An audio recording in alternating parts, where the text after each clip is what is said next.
Selamat siang anak-anak. Siang. Bagaimana kabar hari ini? Baik. Alhamdulillah hari ini baik ya. Jadi hari ini kita akan masuk lagi kepada pembelajaran tema 2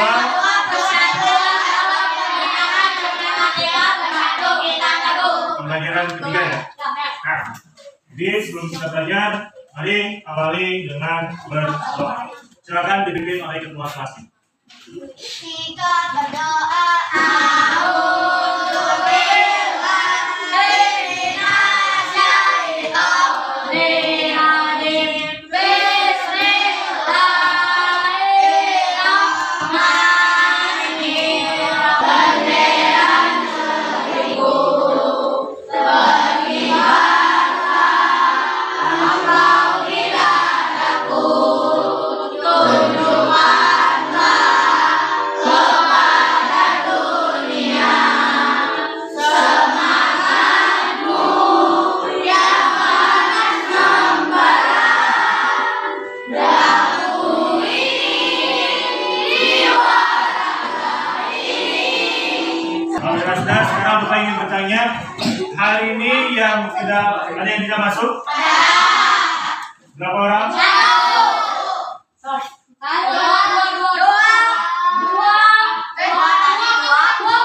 Oke, berapa orang? Oke, ya 2 orang. Ya, baik. Tidak apa-apa ya. Nah, kalau tidak masuk, mungkin karena sakit atau ada keperluan yang sakit, kita doakan supaya cepat sembuh.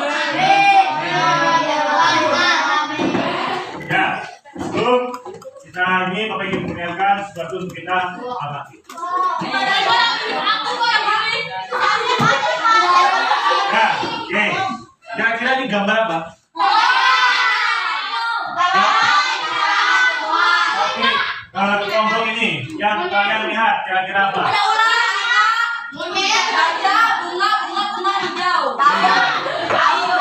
Kalau kelompok ini kira-kira apa?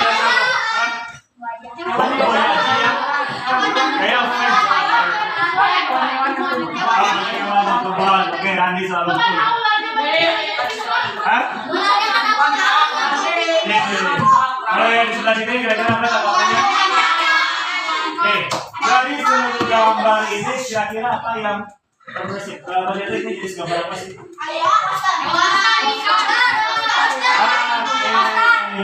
Good job, tepuk tangan buat kita semua. Ya, ini itu adalah gambar poster. Jadi sebelumnya kita sudah pernah mempelajari tentang bagaimana karakteristik tentang penyesuaian diri hewan dan tumbuhan. Tetapi yang kita harus ingat bahwa hewan dan tumbuhan pun ada yang namanya punah.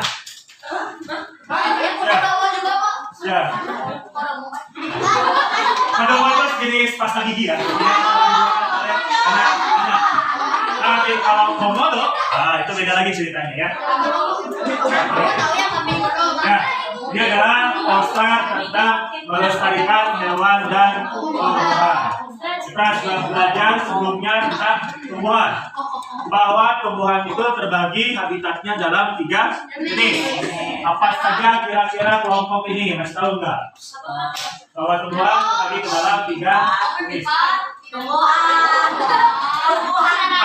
Habitat bukan perkembangbiakan. Habitatnya. Ya, habitatnya. Tumbuhan. Istilahnya.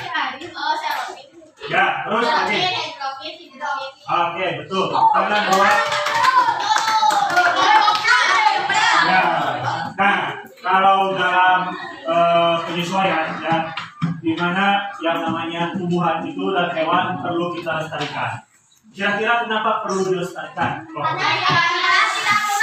Agar tidak punah. Agar tidak mati. Oke, kali ini. Hah? Bisa kembali. Oke, ya. Bahwa ketika kita melestarikan hewan dan tumbuhan, ya, apalagi hewan-hewan yang seperti gajah, ya, simpanse atau orangutan, ada singa, ada ular. Salah satu contohnya kalau di Indonesia itu ada badak Jawa yang dimana ketika kita menjaga populasinya, menjaga habitatnya dengan baik agar bisa dilihat oleh anak cucu kita di kemudian hari. Bahwa ini loh tumbuhan badak yang culanya ada 2. Tumbuhan. Hewan, ya. Hewan badak. Yang culanya ada 2. Nah, terus di Bogor ada yang namanya bunga rafflesia atau istilahnya bisa dikatakan bunga apa kira-kira Omi rafflesia itu? Yang mahal itu bukan sih.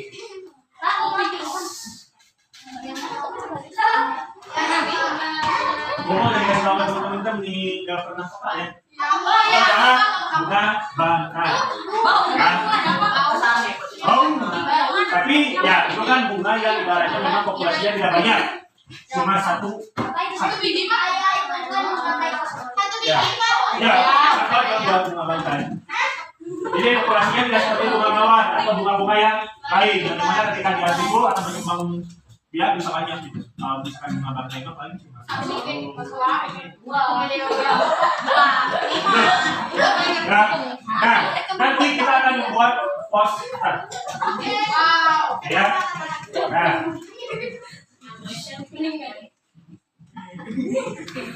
Nah, di sini adalah ada beberapa contoh jenis hewan dan jenis tumbuhan yang hampir punah. Yang dimana kalau misalkan hewan itu ada badak bercula 1, harimau Sumatera, burung cendrawasih,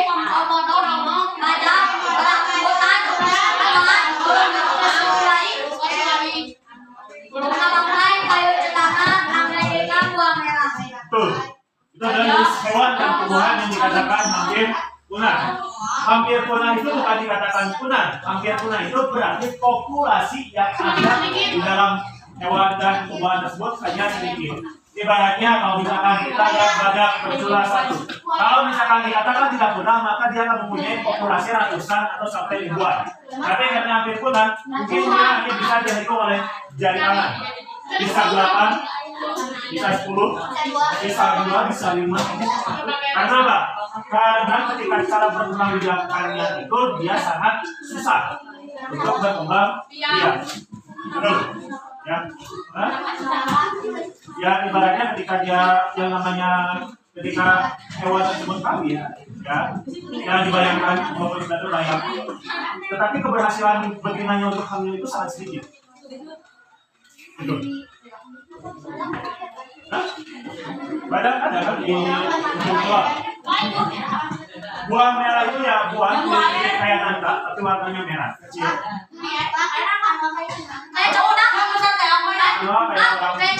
Ya. Yang dagingnya itu sedikit. Ya. Biasanya buah merah itu hanya ada di Irian Jaya.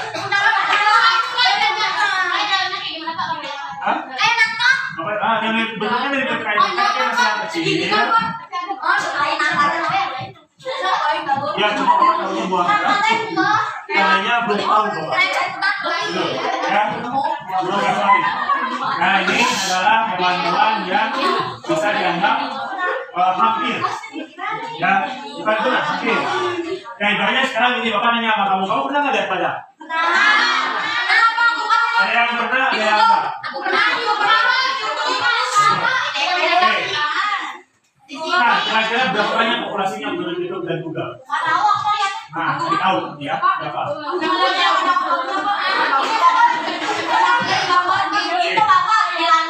Bentar. Ya, Berentan yang ada. Nah, sekarang ketika ada, ketika ibaratnya hampir punah, Bapak ingin kamu mencoba membuat sebuah poster yang dimana kamu membayangkan tentang salah satu hewan atau tumbuhan yang kamu pahami, yang kamu tahu untuk dibuat poster seperti yang gambar pertama. Nah di sini Tuhan menganugerahkan kita beragam tanaman dan hewan agar kita bisa memanfaatkannya, namun pemanfaatan tumbuhan dan hewan tidak diiringi oleh sikap yang bijak sehingga banyak terjadi ketidakseimbangan. Kenapa maksudnya seperti itu tidak bijak? Contohnya, Ya, bukan dalam artian tidak punya akal, tapi nafsu egois yang ada pada manusia, di mana ketika dia harga gading tahu gajah punya gading, ketika harga gading lebih tinggi, lebih harganya, ya itu namanya gading berpin ya. Ini gading gajah ya. Tidak mau Hah? Kamu belum pernah lihat gading gajah? Ya. Gading gajah itu selalu digunakan sebagai bentuk hiasan. Hiasan atau apa? Nah, karena hiasan dari gading gajah itu sangat mahal harganya, maka banyak manusia yang tidak bertanggung jawab memburu hewan tersebut. Ya, diambil gadingnya, diburu, diambil gadingnya, jadi apa-apain? Enggak. Gadingnya nggak hidup, tapi gajahnya kan kalau misalnya kita akan gini, ketika populasi gajah ibaratnya ketika betina dalam beberapa tahunnya bisa hamil, terus melahirkan anaknya, itu pun antara selamat dan tidak selamat, tapi banyak yang memburu, mengambil gadingnya itu kan populasi yang asalnya 100 bisa jadi 50. Iya, ya. Jadi itu kan gunanya gara-gara manusia. Ya, karena manusia yang tidak bertanggung. Kamu mau jadi manusia yang bertanggung jawab atau tidak? Itu pilihannya tergantung daripada kamu. Bapak hanya bisa mengarahkan, Bapak hanya bisa berdoa. Sebelumnya kembalikan kepada kamu. Kamu mau jadi orang yang bertanggung jawab atau tidak? Kamu ingin menjadi orang yang sukses atau tidak? Kamu ingin jadi orang-orang yang tidak bisa bermanfaat bagi orang lain atau tidak? Bukan dalam artian orang-orang yang dimanfaatkan, tapi orang yang bermanfaat. Kita tidak harus jauh-jauh melihat contoh. Ya, contohnya siapa? Contohnya Nabi kita. Ya, ketika Rasulullah belajar, ketika Rasulullah ibaratnya berdakwah di video, pernah nggak Rasulullah naik? Ya, tidak. Kita nggak bisa. Jangan pernah lihat apa. Kita harus. Dalam ketika kamu ketika kiamat, ketika kamu ibaratnya di jauh-jauh akhir, dalam akhir itu adalah ketika kita meninggal, kiamat, dihisab, maka Rasulullah akan memberikan minum yang tidak membuat kita haus. Tinggal mereka akan pada kamu. Ketika kamu mengaku bahwa saya adalah umat Rasulullah, ya, bahwa kita adalah umat Rasulullah, kalau kamu mengaku ini, kalau kamu mengaku bahwa saya adalah umat Rasulullah, maka saya akan mencontoh Rasulullah dari segi perilaku hidup. Kalau kamu tidak menceritakan itu, berarti ibaratnya jangan pernah mengaku kamu adalah umat Rasul. Tidak ada kerasnya. Kalau orang yang berbicara keras, jadi dalam artian ketika fitrahnya anak itu pasti dia rasa penasaran, pengen tahu, dan ibaratnya kadang-kadang membuat ulah. Tetapi Bapak berkewajiban untuk mengarahkan kamu pada hal-hal yang baik. Nah, Bapak mengarahkan kepada kamu. Ketika kamu yang menjadi umat yang terbaik, maka siapa yang harus kamu contoh? Orang tua kamu dan juga Rasul. Karena di dalam diri Rasulullah sudah ada suri tauladan yang baik untuk umatnya. Seperti itu. Ya. Simpel aja. Jika kamu ingat dan rindu Rasul itu seperti apa, cari tahu. Rasul itu seperti apa, cari tahu. Bagaimana cara hidupnya, cari tahu.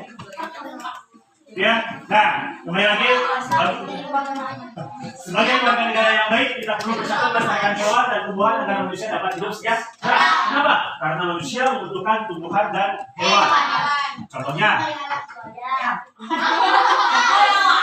kamu bukannya makan buaya, buaya yang makan kamu. Ya.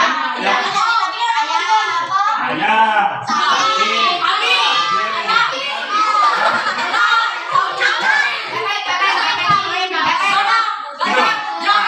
selanjutnya kalau bicara tumbuhan, kangkung, gitu kan?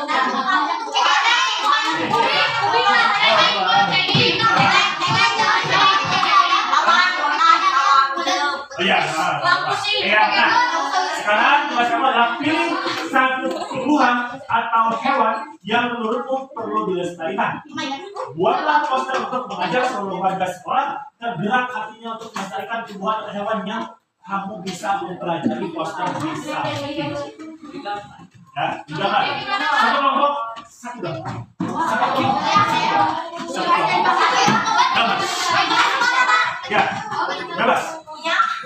Tapi Oscar, ya, yang kamu pahami, yang kamu tahu kira-kira apa. Kamu pernah melihat hewan ini adalah hewan yang hampir punah. Kamu tahu kan? Boleh. Ya. Satu lembar. Sekarang pukul 16 kamu punya waktu beberapa menit. Kamu harus melakukan ya,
Bagikan waktunya.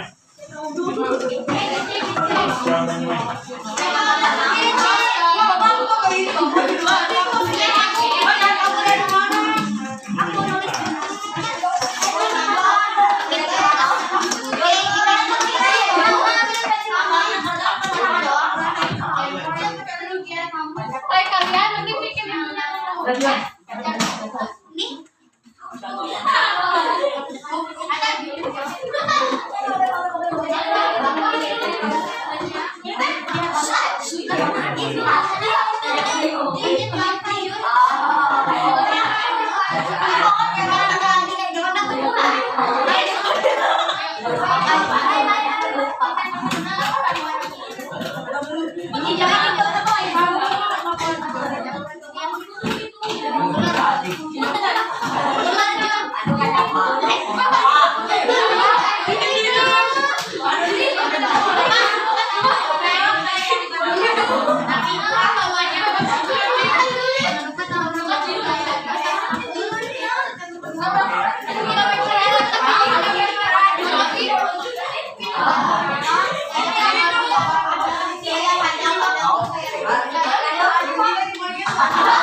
Gajah yang bapak gajah. Gajah sama singa. Oh gajah, ada singa, ada. Oh singa gitu. Afrika.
Ya. Oke, silakan juga habis dan silakan kelompok yang di sana buat ke depan. Warahmatullahi wabarakatuh. Waalaikumsalam warahmatullahi wabarakatuh. Saya akan mempresentasikan tugas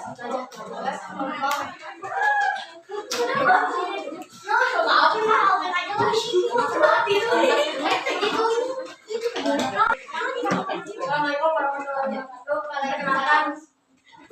Perkenalkan, saya dari kelompok mempresentasikan gambar dari kelompok saya.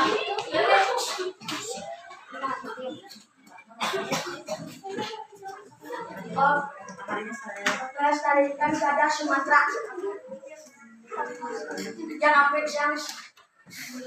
yang sangat pernah. Assalamualaikum warahmatullahi wabarakatuh. Waalaikumsalam warahmatullahi wabarakatuh. Saya perwakilan dari kelompok 2 akan mempresentasikan hasil tugas membuat poster. Jangan lupa untuk melestarikan hewan dan tumbuhan. Terima kasih, sekian. Wassalamualaikum warahmatullahi wabarakatuh. Waalaikumsalam warahmatullahi wabarakatuh.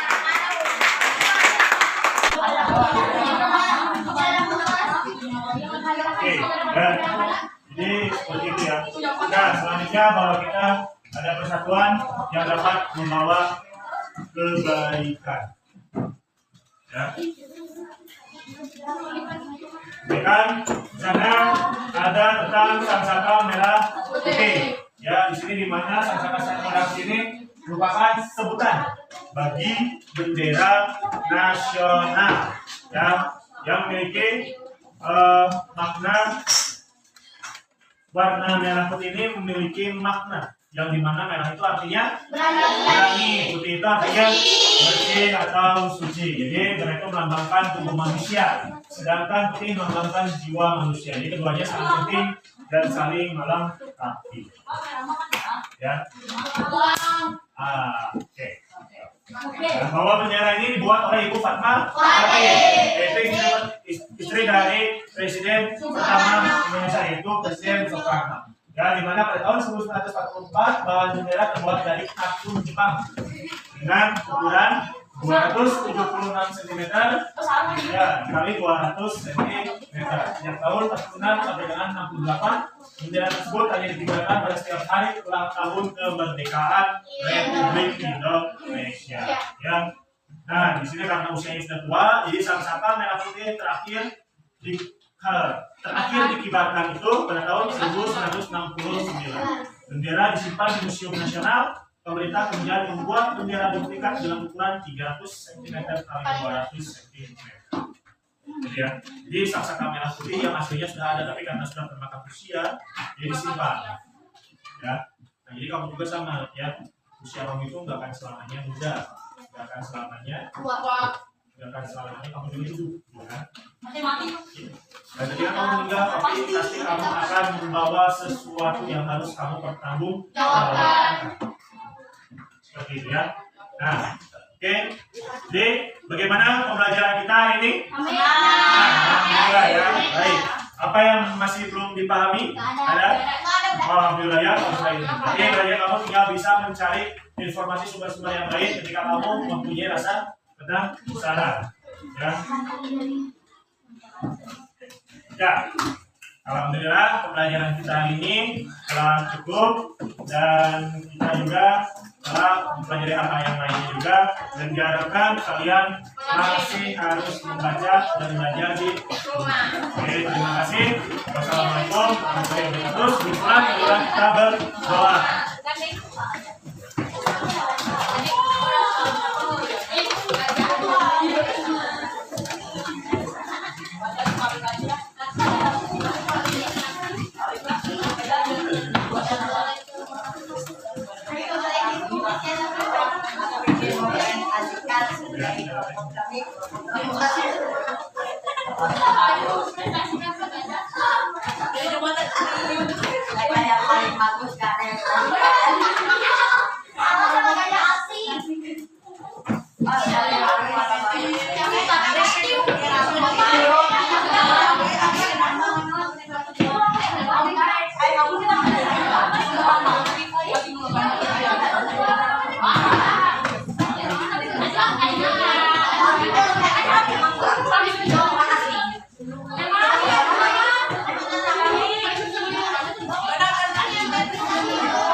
Waalaikumsalam warahmatullahi wabarakatuh. Sebentar ya.